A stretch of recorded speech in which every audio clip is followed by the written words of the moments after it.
What's going on, everybody? Welcome back to the channel.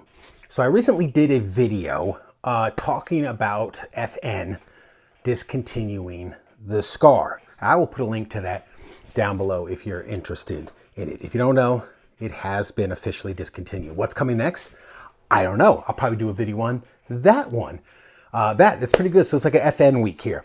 But I just wanted to talk about FN and their firearms in general, and how FN is an iconic European small arms manufacturer out of Belgium, if you didn't know, for the newbies out there, okay?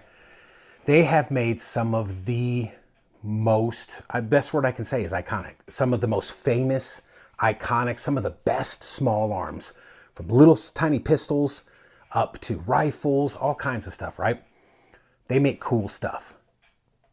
But they haven't really had a hit since the 50s, like with the FAL. And what I mean by that is all these small arms manufacturers, what they really want, their big juicy apple that they're going after, what they really want are those big juicy government contracts. They want an entire country, okay, to equip their armies with their small arms. And that's what they're in the business to do. A lot of them focus on the civilian market, much less. That's kind of a side thing for them, like a little extra income maybe if they could, because let's face it, around the world, the civilian arm, except for the United States, really, the civilian arms market is not really there. It's not making them the money that they need or that they want. So a lot of these really big companies, HK, Sig Sauer,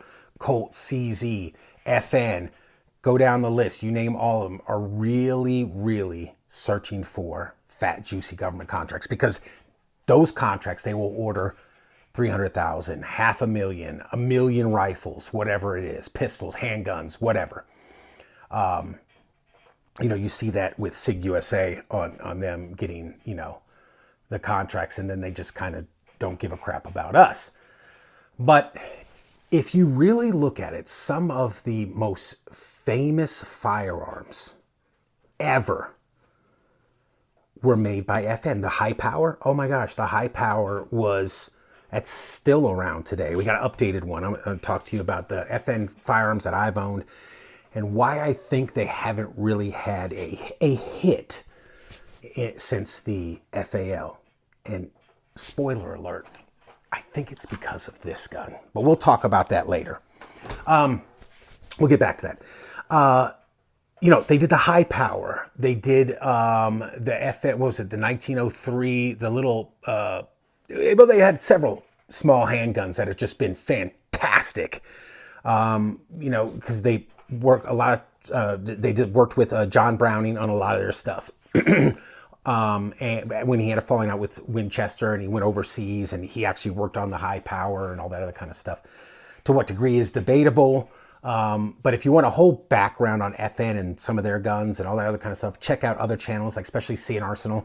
They do a fantastic job, amazing channel on giving the whole history and background. I'm not here to talk about that. I'm here to talk about why I think FN guns are fantastic, but are kind of a commercial failure.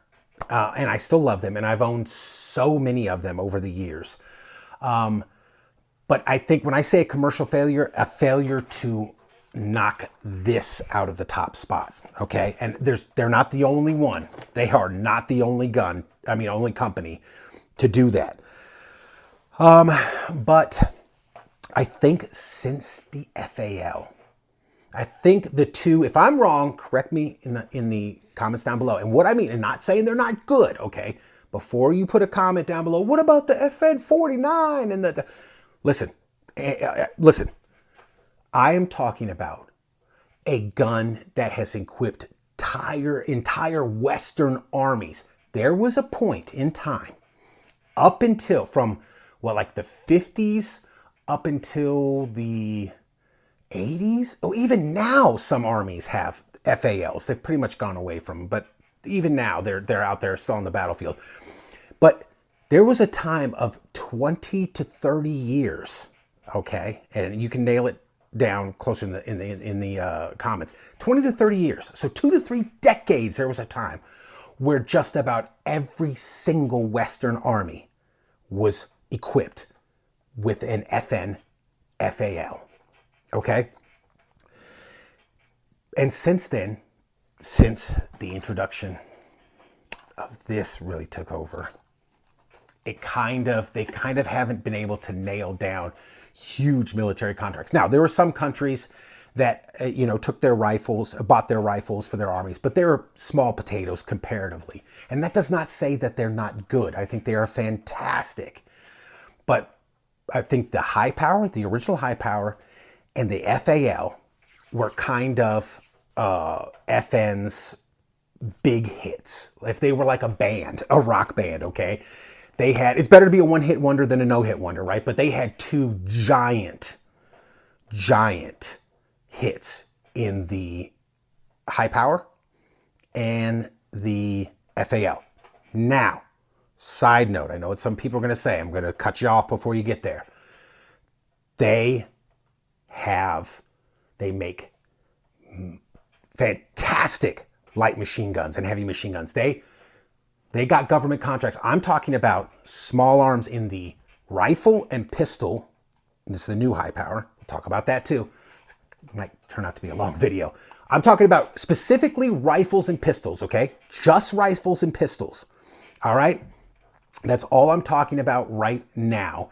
And being able to score government contracts or being able to sell them like hotcakes, okay? They have a couple of problems. I believe they have a couple of issues or a couple of problems on why they can't sell them, especially to civilian markets at the cyclic rate like other guns sell. But yes, I know, like the Mini-Me, this 249 saw, which is called the FN Mini-Me, the Mag 58, which is the FN, the 240 that our forces use, and they are making heavy machine guns. They're making Browning 50 cals, Ma Deuce. FN makes those. And FN currently, at the time of making this video, won the M4 contract from Colt, okay? Although I think within the last 6 months, a year, Colt won another contract to build another 250,000, 300,000 rifles, whatever it is. I'm not too keen on the details of that, but I heard it. But yes, I know. FN makes fantastic machine guns, okay? The SAW, the 249, the 50 cal, the Ma Deuce, the M2. They make those. They make they're making all the M4s. They do make M16, AR-15 pattern rifles, and they make them fantastic, okay? But that's not their design, okay? They won the contract to make those. Again, I love FN. I think FN is a fantastic small arms manufacturer, but they haven't had a hit since the 80s, since the end of the FAL. Why do I say that? Okay, so they've had, we'll talk about rifles. So they had the FAL, huge hit. Again, all NATO countries were armed with that sucker at one point, just about, except like Germany, but they tried to go to the Belgians, and the Belgians were like, screw you, we're still pissed at you for invading our country, and rightfully so. No FAL for you, no FAL for you, come back 1 year. But they went and did the G3 and all that other kind of stuff. So, but just about, they called it the right arm of the free world, okay? Everybody, the Israelis had it, everybody had them. Then the world started to shift. With the M16, the world started to shift to 5.56. Now, of course, this is an M4, but the world started to shift to smaller calibers in 5.56 with the adoption of the M16. FN came out with the FN Cal. That was their first introduction to for a 5.56 rifle after the FAL. Failure. It was complicated. Not a bunch, but several channels out there, especially Ian from Forgotten Weapons did a video on it. If you're interested in that, check that out. It's called the FN Cal. It was basically a failure. They dropped it and went back to the drawing board. Then they came out with this. This is the FNC. Okay? They came out with the FNC, and this is a fantastic, I say that word a lot, but this is an awesome rifle from a bygone era. They came out with the FNC. Now, several countries adopted this, like Sweden. They made it the AK-5. They updated it. They got different rails, different stocks. But this is basically, they dumped the FN cow and they basically copied a Kalashnikov action, a westernized Kalashnikov action. It's got the spring-loaded dust cover, sheet metal upper. It's a NATO Kalashnikov, basically. But it's very cool. They basically copied this. Again, another commercial failure as far as there wasn't many of those brought into the country, and they demand a stupid high price nowadays. As a failure as far as it's kind of a niche rifle. It's kind of a gun enthusiast rifle for the civilian American civilian market. But a couple of countries, I think Indonesia, they got the license to make it. It's called the Pindad or whatever. The Swedes accepted it. I can't remember what other countries accepted it as their primary service rifle. But no huge NATO country. Maybe Belgium did. Maybe their army did. Probably, because they'll keep it homegrown like the States do and stuff like that. But no major military contracts to speak of.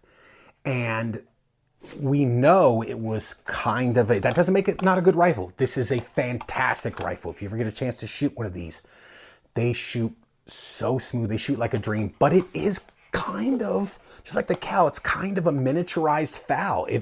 Look, it even has a FAL grip on it. I mean, that's the same grip. They're like, put the FAL grip on it. Put the FAL, you know, this slightly goes down at an angle. This is the folding stock version. But when you come up on it, if you're used to shooting a FAL, it sits just like a FAL. I mean, it feels just like a FAL. It's kind of a 5.56 FAL, minus the operating system is AK. But this rifle did not win them the military contracts that I'm sure they hoped for. And we know that's the truth because they discontinued it. And they came out with this, the FN SCAR, which now has, as mentioned before, I did a video, linked it below, been discontinued also. So this has had about an 18-year run. It got some small military contracts, some SOCOM contracts here and there, but I think their dream of getting rid of this rifle never came to pass. This rifle right here, the AR-15 family of rifles, and I keep bouncing into stuff and smashing my press, my reloading press, is so hard to pass up on. It's so hard to not buy these because these things are so good that, and I mean the AR-15 M16 family as a whole. They're so ridiculously modular, and it's like a Lego set, these things. And I don't think that Eugene Stoner and the designers of this, I don't think they realized, I don't think they intended it to be modular. I think they just built it in a way that, and because of the US American civilian market, has come up with ways to make these things just endlessly customizable and modular. And they're just that good. That I believe as soon as this hit the scene, the M16 and all the other kind of stuff, minus the early problems they were having, it kind of put the nail in the coffin for most 5.56 rifles. And you see that in, you know, the French just adopted the 416, which is a version of this. It's HK's version of this. Okay, there's a lot of countries, maybe the Brits, I think they might have, a lot of countries have gone over to the HK 416, which again is a version of this. And there's a reason for that. Even the SCAR, if you look at the SCAR here, okay, look at the grip. This is an AR-15A2 grip, same as this one. Okay, same grip, different color. All right, takes the same magazines, has the same, the mag in the mag release button, the same place. This is essentially, look at this lower. Look at this lower. Now look at this lower. Look at the shape, the mag well, the flare, minus a few things. This has a fence right here. Minus a few things, it's essentially an AR-15 lower is what it is. And that's because all the US troops and everybody that uses an AR-15 variant are all used to the controls, everything. They changed them a slight bit with the safety, the degree on it and stuff like that. But basically it's an AR-15 lower. So for the price that governments can get these, and they do everything that a SCAR does, why would they pay more? They look at it, why would they pay more for the SCAR? Now that being said, not saying that those guns aren't great, they're fantastic. But economically, logistically, all kinds of other things, this just makes more sense. And then even on the civilian market, side note to the civilian market, at this point in time in 2025, okay, this is a law enforcement trade-in. I think this was, I got this off AIM Surplus, I think. And they, I think this is like California Department of Parks or something was selling these. It was in the 600 chicken nugget range, you know? Why would you pay $3,500 for this when you can get a Colt government carbine? And this thing was made in, I think it was 03, if I remember correctly, trying to look at the date code on it. I believe it was 03, 2003 this was made. So this is when Colt was crapping out military guns for GWAT, for the Global War on Terror. And this is the days of iconic, just ridiculously government, you know, made contract Colts, not commercial stuff like nowadays where they've had to cheap out a little bit to be able to make money. This is Colt's law enforcement carbine, LEO. This is an LEO marked lower.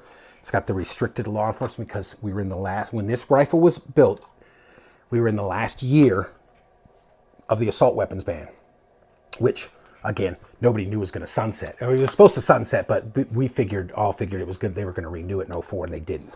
So, yeah, this just makes more sense. And I think this, as long as you keep this rifle around, and it's going to be around for a lot longer is my prediction. And it is so customizable and so modular.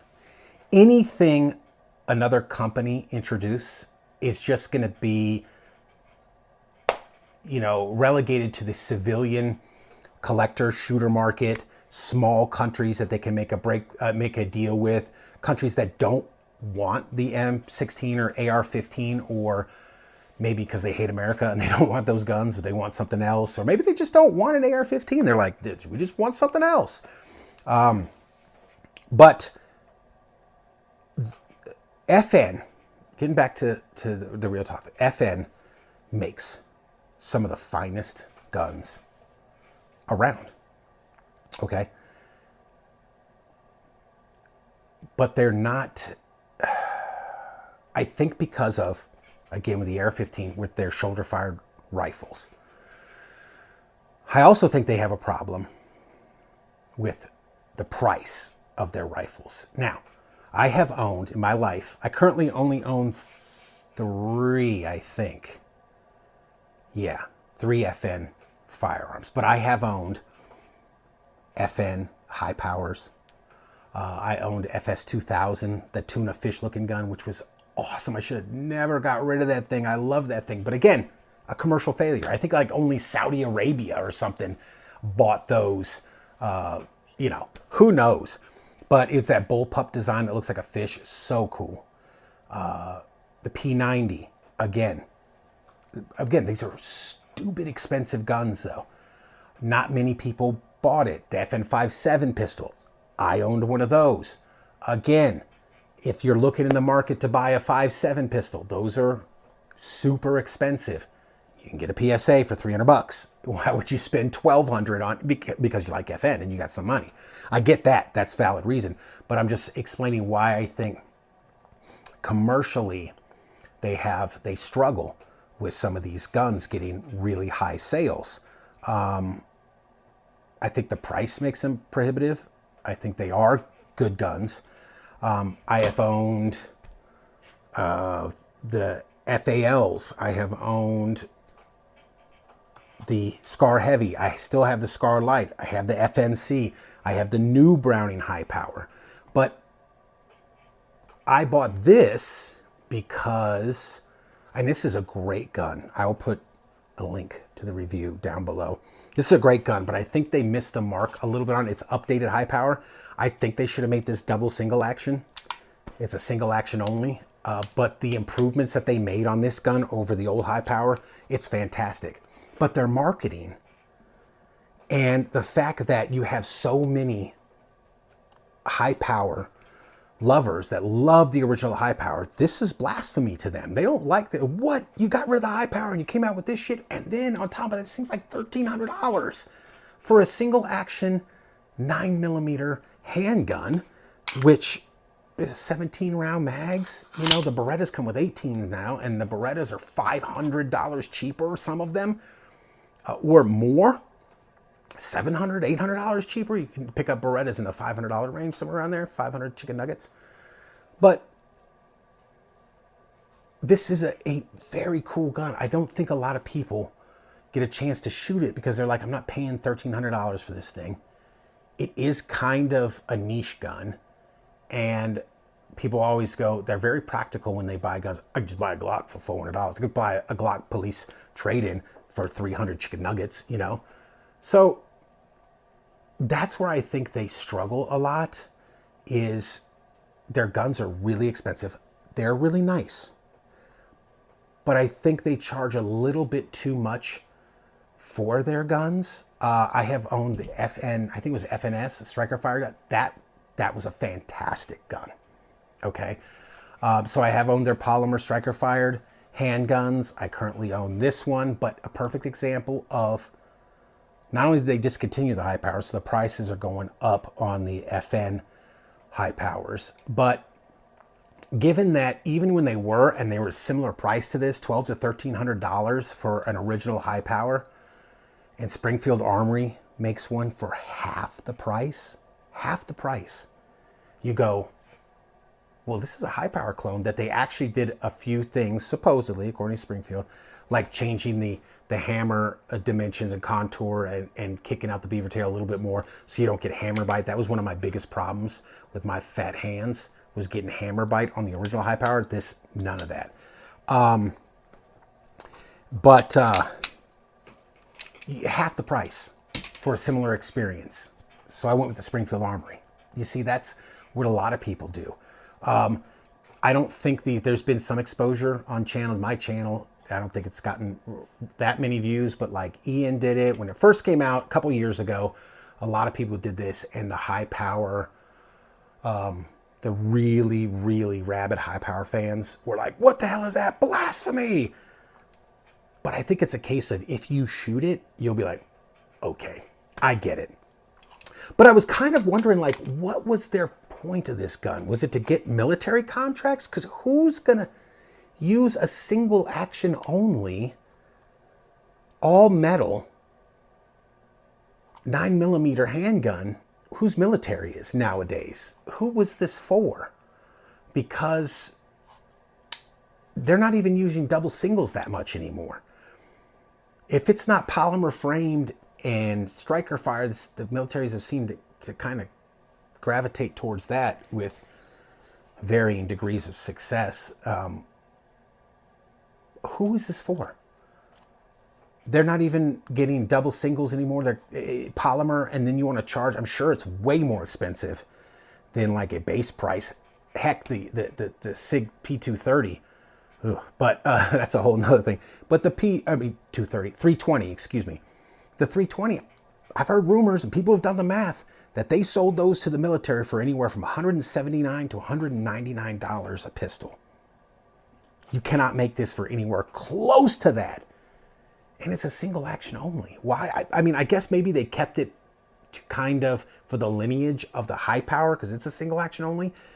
But I'm curious if somebody knows, or what FN was doing, like, were they making this specifically for the civilian market, or were they actually kind of going after police, law enforcement, and military contracts with this? Because a lot of people nowadays are not going to carry around a cocked and locked single action handgun. But so that's, you know, sorry, this is a long video, but I think that's one of the, I think FN's military contract to make the M4, again, which was not their design. I'm talking about guns that were designed by FN in Herstal. I think their military machine gun contracts, their rifle contracts, they make other small arms, grenade launchers, stuff like that. I think that's what's making them the money. Maybe they're doing this as some of these as pet projects and stuff like that, to try just because they want to. I don't know. But one more thing before we get out of here. I am curious. Let me know what you think is going to go on down below. I am curious, what is going to replace the SCAR? Will it be an AR-15 like variant? What do you think? Will it be very AR-15-ish? Because there's a lot of companies, HK, a lot of these other companies come out, they basically make AR-15s. You know, some of them are piston guns and stuff like that, but they make them very high end and all that other kind of stuff. What do you think FN is going to replace the SCAR with? Let me know in the comments down below. Will it be a huge military hit? Will certain militaries adopt it? My guess on that one is probably not, because a lot of really big militaries have just adopted within the last couple of years the HK416 and rifles like that, and they're not going to look to dump it, you know, for an FN anytime soon. So there it is, guys. Let me know what you think in the comments down below. Thanks for watching. We will see you next time.